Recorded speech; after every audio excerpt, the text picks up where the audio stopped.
Hey everyone, my name is McKenna, also known as Sylphic Studios, and welcome back to my YouTube channel. And today I am back with a super exciting video because I'm finally getting around to my long anticipated giveaway.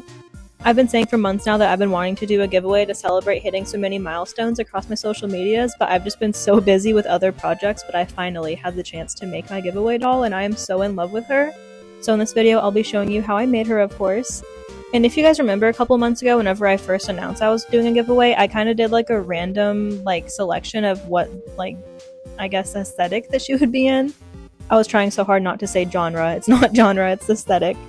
And I honestly was struggling a lot trying to design her an outfit in this aesthetic. Like, I feel like her color palette just doesn't really go well with Fairycore. Fairycore has a lot of like purples and like greens from what I saw. And that doesn't necessarily match DRACULAURA that well, but don't worry, I will be making a Fairycore doll soon as a collab with one of my friends, so stay tuned for that. That'll probably be in a couple months from now though, so it'll be a while. But anyway, without further ado, let me go ahead and show you guys the concept that I drew up for this doll.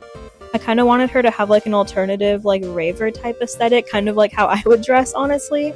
This is totally an outfit that I would wear. And I know the concept is like super messy. I was going to make like a more clean drawing of her, but I found that whenever you make a drawing and then translate it into an actual doll, a lot of things can change, so I wanted to just make the doll first with my rough concept first, so that I could just have more creative freedom whenever I was actually making her. Anyway, it's already been a minute and a half and I haven't even gotten into the customizing yet, so let's go ahead and do that, starting with prepping. So for this doll, of course, I was working with DRACULAURA, so I used a DRACULAURA base doll. And this was her Sweet 1600s doll just because I wanted to work with this hair blend on her. I loved like the blunt bangs. So of course, as always, to start off, I am just pinning all her hair back to protect it from the sealant. And to do this, I'm just using the same scrap piece of fabric I've been using for like a year or two now, and then some paper clips. Those aren't paper clips. Safety pins. Wow, safety pins and sewing pins. Yep, those are my materials to do this. And now that her hair's all protected, I'm just going to be taking my 100% pure acetone and wiping off her factory paint. I prefer to use Q-tips when I do this, that's just what I prefer to use, but you can also use like those cotton rounds that you use to take off your makeup, or just cotton balls, just anything that will soak up the acetone. I did have some trouble with this one for some reason with getting like the color out from like the middle of her lip, so I did have to use an X-Acto knife to kind of scrape it off.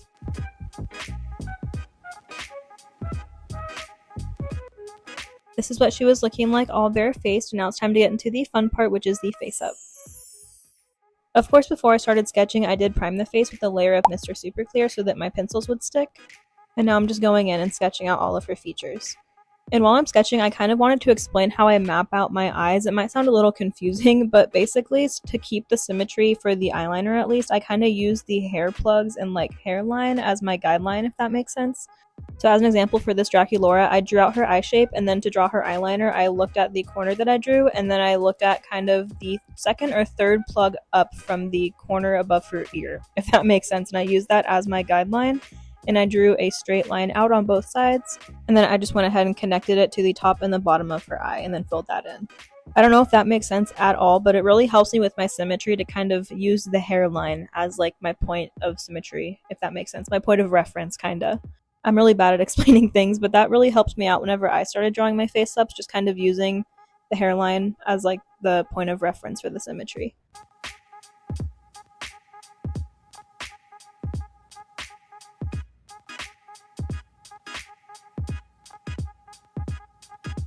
But now you're just watching me kind of lay down the colors for her eyeshadow and just buffing everything out as much as I can just to blend it. And then I'm kind of going back and forth with my colored pencils to define her crease as well.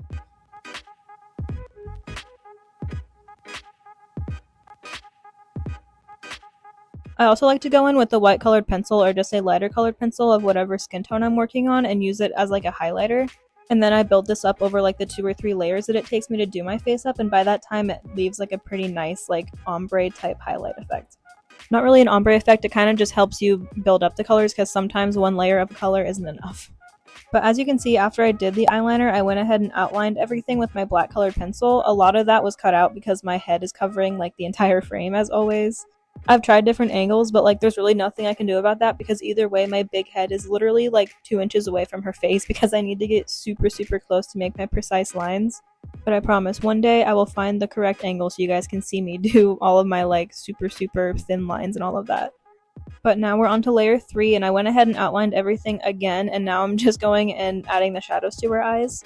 I also like to use soft pastels to make my pupils as well. I just like the softer pupil look. I don't really know why. And then this is her finished face up. I did her eye shines off camera because again, I'm like 2 inches from her face and I'm covering the whole frame.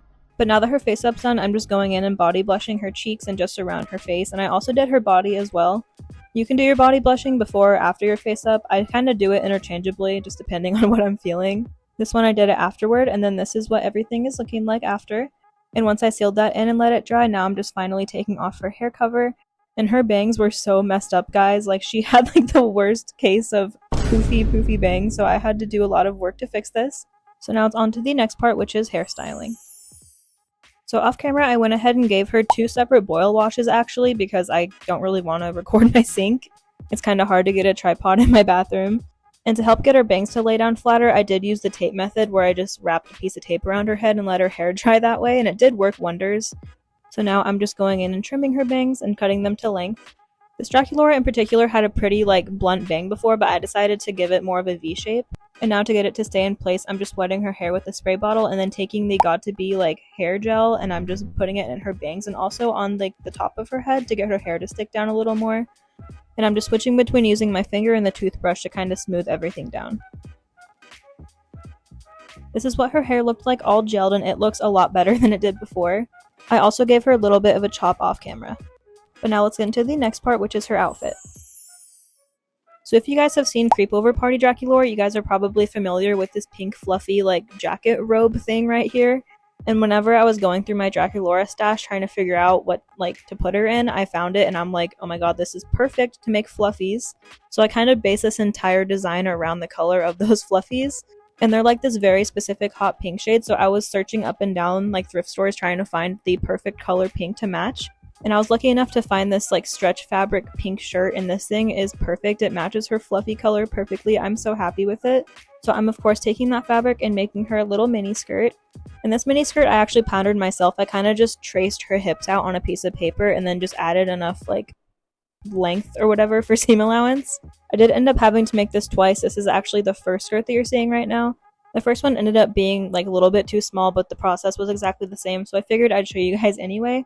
But basically I just sewed those 2 pieces together, pressed the seams, and now I'm just hemming it right here with some glue.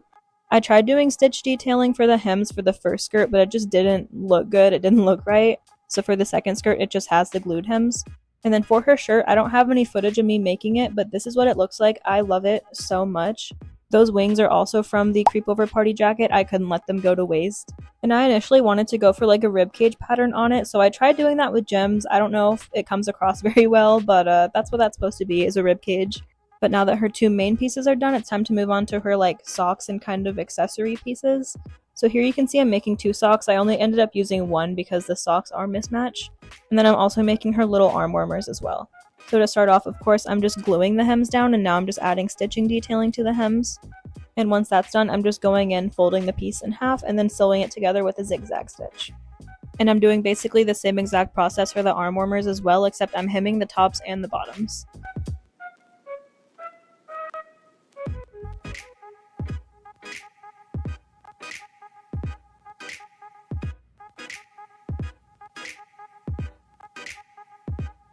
And now I'm onto her striped sock, which I'm making literally the exact same way as her other one, except I didn't add stitching detailing to the hems. Because initially I thought that if I didn't add the stitching, it would be a little bit more stretchy and it would go up her thigh a little bit more, because I wanted the thigh-high socks to be a little bit like uneven lengthwise or height-wise. I should have just made this sock the tiniest bit longer to make that happen a little bit better. But I think it still looks good without the stitching. It just looks more like clean, if that makes sense. And this is the finished sock. It kind of just looks like a tube. And now we're onto her fluffy, so of course I'm sacrificing this jacket, RIP Creepover Party jacket. I still think the top of the jacket could still be cute though, like on its own. Like, it's just a fluffy crop jacket, I guess, so I'll have to find use for it somehow. But anyway, for her fluffies, I initially thought that if I just cut this jacket in half, it would be enough, like more than enough fabric to cover her calves, but I was kind of wrong. They were like just barely long enough to cover her entire calf, so I kind of just put sewing pins together to kind of visualize what they'd look like first. And then after the entire rest of her outfit was done, I went ahead and sewed them on her just in case they wouldn't fit. I knew that if I sewed them on her, they would fit perfectly, but just in case I made them like on their own and I couldn't fit them up her calf, I just wanted to be more safe than sorry. So I just carefully sewed them on her, just making sure that I'm not sewing them into the sock below them.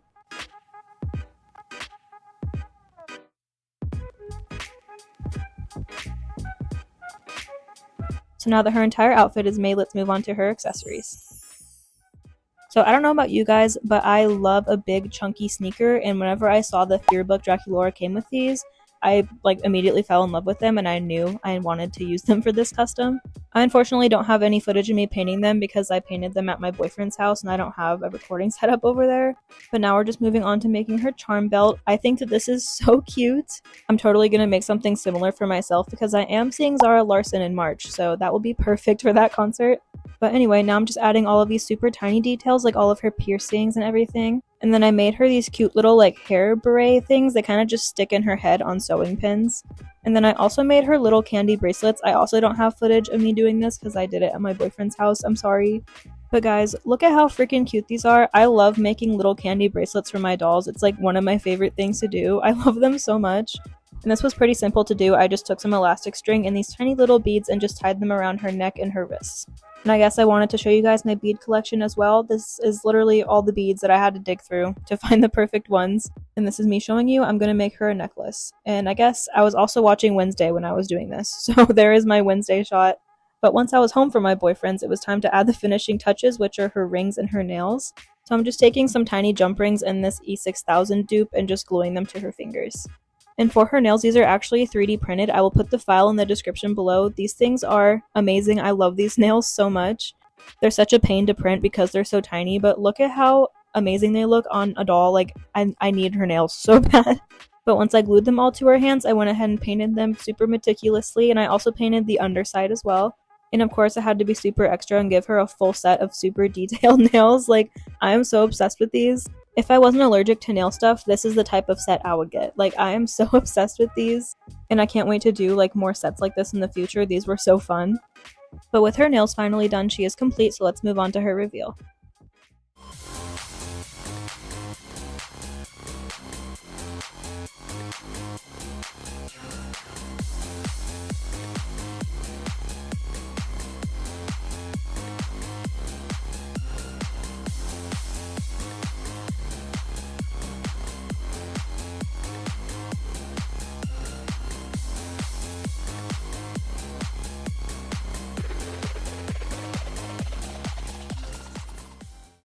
As always, thank you guys so much for watching this week's YouTube video. And of course, a huge thank you to literally every single one of you for getting me to this point that I'm at right now. It's solely because of you guys that I get to do this for a living and make my art every single day. And I go to bed and wake up just so grateful that I get to do this. And I wish that I could make every single one of you your own doll to repay you for everything that you've done for me, but that would literally be impossible. But I figured if I can't do all of them, I will do one and I will give it away to you guys. So I hope that you guys enjoyed this video and that you guys love her. I for sure love her so much. I am personally so jealous that I cannot keep her. She's literally like my daughter. Whoever gets her better take good care of her. But you guys are probably wondering, McKenna, how do I enter this giveaway? And I will tell you right now. So all you have to do is follow me on my Instagram, TikTok, and YouTube. All three of them I will be checking. Like and comment on my Instagram post, which are the photos of this doll. And then also reshare that post to your story. And the giveaway will be running from today, October 18th, all the way to November 1st. So you guys have these next 2 weeks to enter. And this is super important too for all my viewers that live outside the US. The giveaway is open international, but depending on how much the shipping is, to your specific country, we may have to split the shipping costs or figure something out. Because in my experience shipping to other countries, it is ridiculously expensive and I unfortunately cannot afford to cover all of the shipping costs. But I didn't want to close off the giveaway to just US only, so just keep in mind if you live outside the US and you win, you might have to pay for some of the shipping. I'll try my best to pay for all of it myself, but I don't know if I'll be able to afford it. I'm sorry, guys. And I'm not sure if the government or the post office are going to place tariffs on my doll whenever they enter your country, so just keep that in mind as well. Be aware that you might get charged a tariff fee. That's not from me. That's literally from the government. But anyway, that's it for the giveaway details. I just wanted to let you guys know that because it is pretty important. But yeah, I am super excited for this giveaway. I hope you guys love her so much. Like I said, I'm so jealous that I'm giving her away. I wish I could keep her. But anyway, I think I've talked for a little bit too long now. Let me get into my Patreon spiel. So if you'd like early access to YouTube videos just like this one, early access to my future shop dolls and other benefits, I highly recommend checking me out on my Patreon. I do offer a free tier as well as some paid ones, so if you guys are interested, I will leave the link below. And as always, a huge thank you to my patrons over there. Pumpkin Tushy, Morgan, Samuel, Daisy, Lisa, Kiara Y. Coconuts, Titus Suraf, Arturo Ayala, Ali Neal, Brooklyn Butchie, Aneka Kulo, Arel, Debrisha Pittman, Abigail Spring, Artsy Edits, Lily Carlino, and Jessica Ubita. Thank you guys so much for supporting me over there. And a huge thank you to Jessica for joining my Patreon since my last video. Big W's in the chat for Jessica. But with that being said, don't forget to follow me on all my social medias. I will link them all below, especially if you want to enter that giveaway for this doll right here. But yeah, don't forget to like, comment, and subscribe. I hope you guys are having a good morning, night, evening, or whatever it is wherever you are, and I'll see you guys in next week's video.